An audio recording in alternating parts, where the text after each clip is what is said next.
At 10 feet long, the Brooklyn Bridge is the largest paper model Dick Zoerb has ever made. I was very pleased the way it came out. It took a month to build, no detail spared. Black thread replicates 400 vertical cables.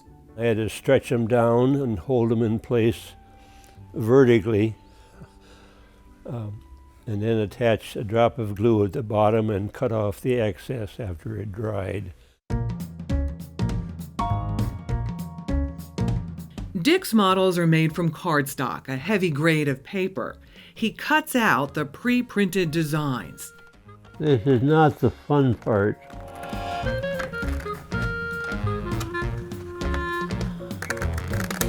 And cleverly manipulates the paper into three-dimensional objects. And this gives the wing proper thickness.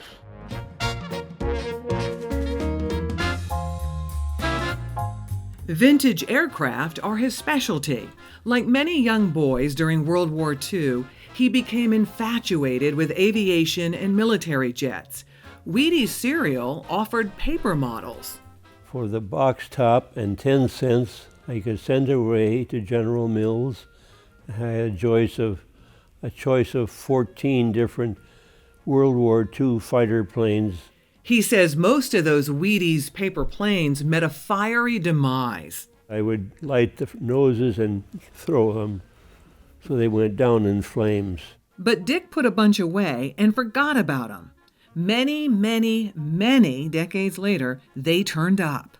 About 15 years ago, I was going through an old box of schoolwork from junior high school. At the bottom were some of these 80-year-old models, yet about a half a dozen of them, and it was quite a pleasant surprise. Dick dug them out of the box to see if his octogenarian hands could still build the unfinished Jack Armstrong model planes. The discovery reignited his passion for his old hobby.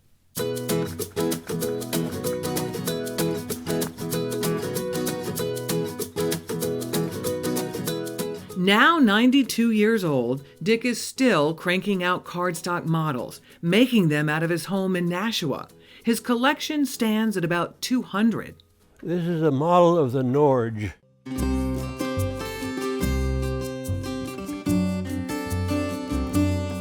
And this made a trip in the early 1920s from Oslo to Alaska, and it flew over the North Pole. And probably 3,000 miles altogether. You get a little history lesson with each model. Dick lived through the Enola Gay. It dropped the first atomic bomb on Hiroshima. He was just 14 years old. I remember friends of mine coming down to our house and saying they just dropped a bomb that destroyed a city. Eventually, Dick broadened his collection to include iconic structures like the Titanic, a 5-foot replica complete with lifeboats, and the Eiffel Tower.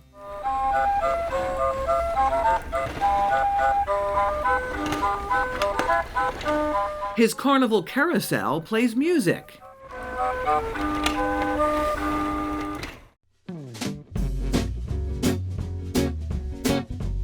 The cardstock models make the rounds, displayed in libraries, senior centers, schools, and museums. Dick gives presentations, his latest here at the Aviation Museum in New Hampshire, where Executive Director Jeff Rapsis says the exhibit helps tell the story of flight.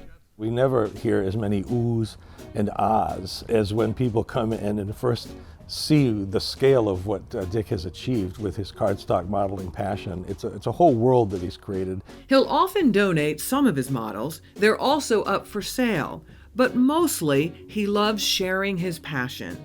I just get enjoyment out of seeing what people have to say about them. And usually they're impressed, and that pleases me.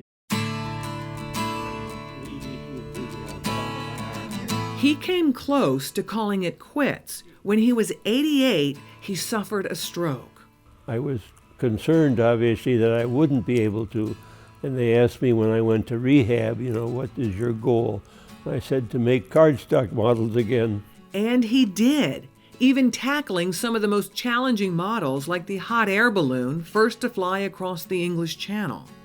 You can see there's a pair of oars there, which is funny because they thought they could row through the air as you could row through water.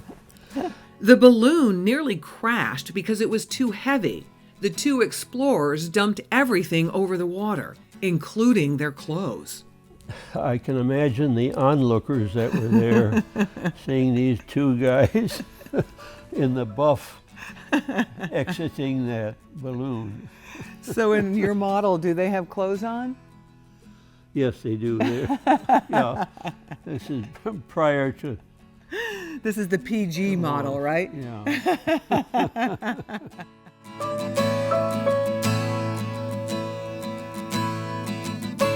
In the pipeline, New England lighthouses, maple sugaring houses, barns, dinosaurs, an unending list of models. I'll never run out of the material to work with. It's the time. But I'm saying if I live to be 100, I'll have a lot of time yet to do that. Who knows?